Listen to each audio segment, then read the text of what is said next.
بسم اللہ الرحمن الرحیم. السلام علیکم ورحمۃ اللہ وبرکاتہ. اللہم صلی علی محمد وعلی محمد. رب اشرح لی صدری ویسر لی امری واحلل عقدۃ من لسانی یفقہوا قولی. آمین. خواتین و حضرات, آپ دیکھ رہے ہیں کتب آن لائن رمضان اسپیشل, اور میں ہوں بلال کتب.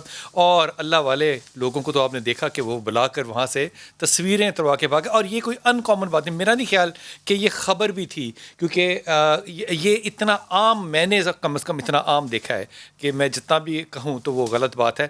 لیکن دوسری طرف دیکھیے, سید مٹھا بازار ہے لاہور شہر میں, آج وہاں پہ پتہ چلا کہ 26-25 لوگ کچھ دن پہلے پکڑے گئے تھے. 10 لوگوں کو آج یہاں پہ کرونا نکلا ہے. جب وہاں پہ لینے کے لیے پہنچے تو وہ گھر چھوڑ کے بھاگ گئے.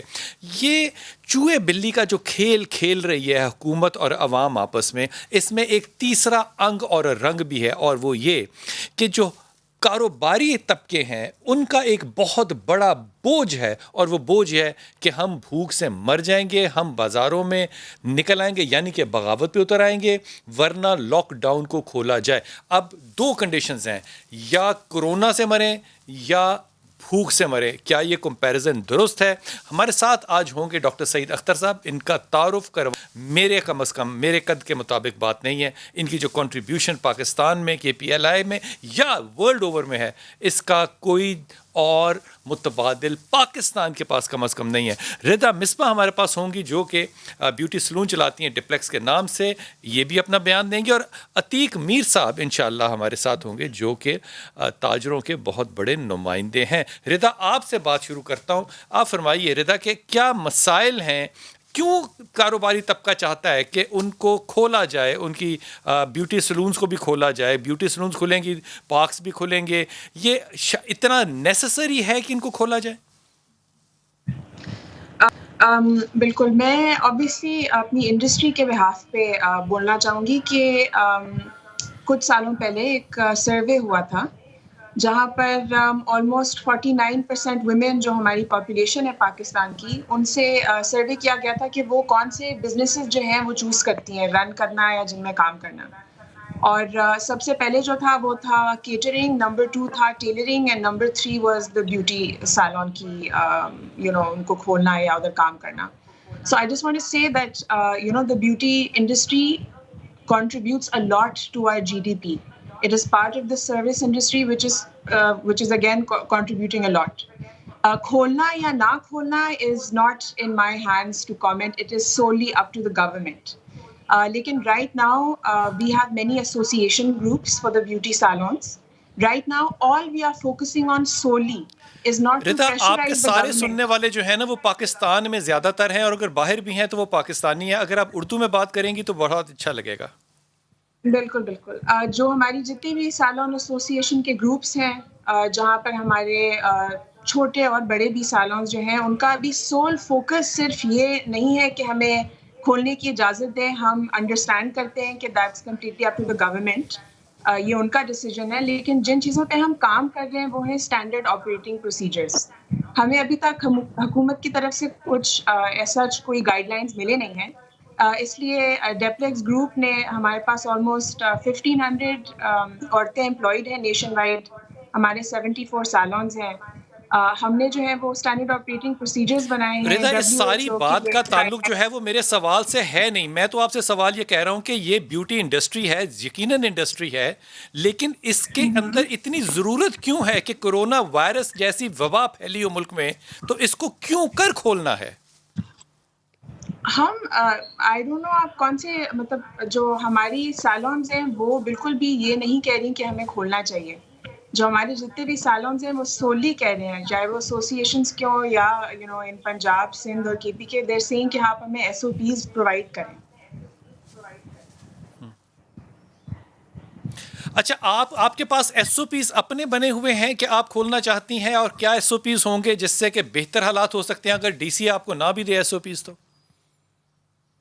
جو جن کی ہم نے ریفرنس لی ہے, جن اسٹینڈرڈ آپریٹنگ پروسیجرس کی, وہ WHO کی جو international service providing guide lines ہیں ان کو مد نظر ان کو ہم نے وہ ڈیولپ وبا کیا کے لیے ہے. ہیں, وہ تو ایک جنرلائزڈ ہے نا, وبا کے لیے ہیں کیا وہ؟ بالکل, وہ COVID-19 کے حساب سے انہوں نے جو ہے وہ بنائے. ان کو ہم نے دیکھ کر ان کو سالون آپ یہ فرما رہی ہیں کہ WHO یہ ریکمینڈ کرتا ہے کہ میرے SOPs کو اڈاپٹ کر کے بیوٹی انڈسٹری جو ہے اس کو کھول دیا جائے, یہ WHO کہہ رہا ہے. WHO یہ نہیں کہہ رہا، میں یہ کہہ رہی ہوں کہ جو WHO نے اسٹینڈرڈز بنائے ہیں انٹرنیشنلی، ان کو مد نظر رکھ کر ہم نے خود بنائے ہیں. ہم یہ چاہتے ہیں فرام دا سیلون انڈسٹری کہ یہ SOPs جو ہیں وہ میس طریقے سے سرکولیٹ ہوں، کیونکہ ابھی تک گورنمنٹ سے ہمیں کچھ ملا نہیں ہے. اگین کھولنا یا نہ کھولنا از ناٹ اپ ٹو اس انڈیویجولز، وہ سوللی ڈپینڈ کرتا ہے گورنمنٹ پہ. ہم یہ بالکل بھی ریتا، نہیں میں کہہ آپ کے رہے کہ پاس ہمیں دوبارہ آؤں گا، لیکن میں چاہوں گا کہ آپ بہت ہی کلیئرٹی سے کوئی مجھے بات بتائیں کہ مثال کے طور پہ آپ اگر مال روڈ کے اوپر ایک بیوٹی سیلون کھول لیتی ہیں تو وہ ہو سکتا ہے آپ SOP فالو کر لیں، لیکن موچی دروازے کے اندر جو ایک نائی بیٹھا ہوا ہے وہ آپ کی ان SOPs کو فالو کیسے کرے گا؟ یہ بہت میں آپ بڑا کو شروع ڈبیٹ سے ہے جس بہت کے اوپر میرے کلیئرلی خیال بول میں رہی ہوں رسپانسبلٹی کہ کسی کو ہم لینی نہیں چاہیے. چاہ رہے کہ عتیق میر، کھولیں آپ یا میرے نہ ساتھ ہیں، کھولیں، یہ ہم فرمائیے کہ سوللی یہ آپ کہہ کے رہے پاس ہیں کیا کہ سجیشن ہے سرکولیٹ. کہ حکومت کیوں کھولے، کیوں کھولے؟ کھولنا تو اس کو پڑے گا کیونکہ وہ اس وقت پریشر میں ہے.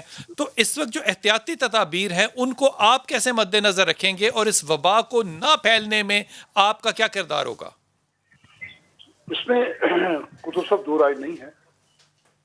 یہ جو احتیاط کے تقاضے ہیں وہ شاید 100% پورے نہ ہو سکے.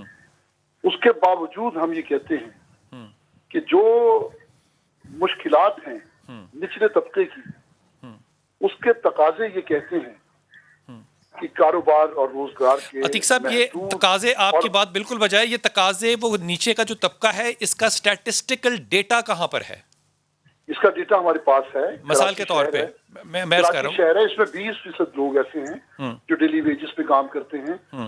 اس میں 40% وہ لوگ ہیں جو middle class, middle to lower کاروبار کرتے ہیں کسی نہ کسی شکل میں. عتیق صاحب، یہ ڈیٹا نہیں ہے، یہ تو ویب سائٹ پہ اویلیبل ہے نا انفارمیشن. میں یہ عرض کر رہا ہوں آپ سے کہ آپ جو کہہ رہے ہیں کہ دکانیں کھولنی چاہیے، ہمیں کاروبار کھولنے چاہیے کیونکہ اس کے ساتھ A، B اور C کنڈیشنز لگی ہوئی ہیں، اس کا اسٹیٹسٹیکل ڈیٹا آپ لوگوں نے رہنما تاجر برادری کے کہاں سے، کس وقت اور کس ترتیب سے لیا ہے؟ دیکھیں، مسئلہ ڈیٹا کا نہیں ہے قطب صاحب. حقیقت جی یہ ہے کہ میں جن لوگوں کی جس قبیل کا نمائندہ ہوں، میں اس کی مشکلات دیکھ رہا ہوں. میں دیکھ رہا ہوں کہ وہ لوگ دکانوں کے آگے بیٹھے ہیں. میں دیکھ رہا ہوں کہ ان کے گھروں میں کھانے کے لیے کچھ نہیں ہے. میں دیکھ رہا ہوں وہ مقروض ہوتے چلے جا رہے ہیں. میں یہ بھی دیکھ رہا ہوں کہ وہ کرائے اپنی جائیدادوں کے نہیں دے پا رہے ہیں. میں یہ بھی دیکھ رہا ہوں کہ ان کے لیے یوٹیلیٹی بلز کی ادائیگی ممکن نہیں ہے. میں یہ بھی دیکھ رہا ہوں ایک بہت بڑی لائبلٹیز اپنے نچلے طبقے کی ان پر عائد ہوتی ہے. یہی میرا ڈیٹا ہے، یہی میرا تقاضا ہے، یہی میری مشکل ہے. یہی بات میں سمجھانا چاہتا ہوں کہ دنیا نے کورونا کی کو ایک مرض کے طور پہ تو پہچان لیا، لیکن دو اور مشکلات ہیں. وہ ہے معاشی مشکلات، کاروباری تباہی. اچھا عتیق صاحب، اس کا مطلب یہ ہوا کہ گورنمنٹ جو 12,000 دے رہی ہے ان میں آپ کا کوئی ساتھی شامل نہیں ہے، گورنمنٹ جو راشن پہنچا رہی ہے اس میں آپ کا کوئی ساتھی نہیں ہے، آپ لوگوں کی جو یونین ہے وہ کسی کو بھی ذاتی طور پہ اللہ کے واسطے ہیلپ کرنے میں ناکام ہے. یہ سارے معاملات فیل ہو چکے ہیں کیا؟ دیکھیں، آپ کو بھوک آج لگی ہے، آپ کو پین آج ہو رہا ہے. آپ سے میں کہوں کہ 4 دن کے بعد آگے کھانا لے جائیے گا. 4 دن تک آپ تڑپتے رہیں، پھر آ کے دوا لے جائیے گا. یہ جتنی بھی حکومت نے یہ اسکیمیں نکالی ہیں، ابھی تک تو اس کا طریقہ کار بھی طے نہیں ہوا. جتنے بھی یہ راشن کی تقسیم کی حکومتیں بات کرتی ہیں، ابھی تک تو یہ 10% لوگوں تک بھی نہیں پہنچ پایا. تو کیوں نہیں تڑپیں گے، کیوں نہیں چلائیں گے، وہ کیوں نہیں سڑکوں پہ آئیں گے؟ یہ پاگل نہیں ہے. عتیق صاحب، میں اگر یہ بات اس طرح لوں کہ حکومت کے ناکام ہونے کی وجہ سے لوگ یہ ڈیمانڈ کر رہے ہیں تو کیا یہ جملہ درست ہوگا؟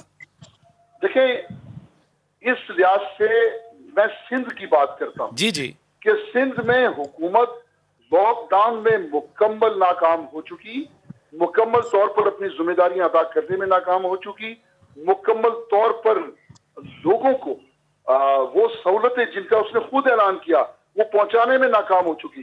تو اب ایک رد عمل کے طور پہ بات تو سامنے آئے گی. بالکل آپ کی بات 100% درست ہے، لیکن امیر عتیق صاحب، میں ایمانداری سے آپ کو عرض کر رہا ہوں کہ اگر ہم تو پنجاب میں بیٹھ کے سندھ کی حکومت کو آئیڈیلائز دیکھ رہے ہیں لاک ڈاؤن میں کہ وہاں لاک ڈاؤن نظر آ رہا ہے، اگر وہ آپ کے خیال میں ناکام ہے تو پنجاب میں تو پھر حکومت ہی نہیں ہے، یہاں تو لاک ڈاؤن ہے ہی کوئی نہیں. قطب صاحب، مجھے نہیں پتا کہ آپ اس وقت کس شہر سے بات کر رہے ہیں. میں لاہور سے ہوں. لاہور سے. لیکن کراچی اس وقت جب کہ میں آپ سے گفتگو میں مصروف ہوں، 60% شہر کھلا ہوا ہے، 60% عوام شہر میں نکلی ہوئی ہے. ٹریفک میں اتنا ازدحام ہے کہ آپ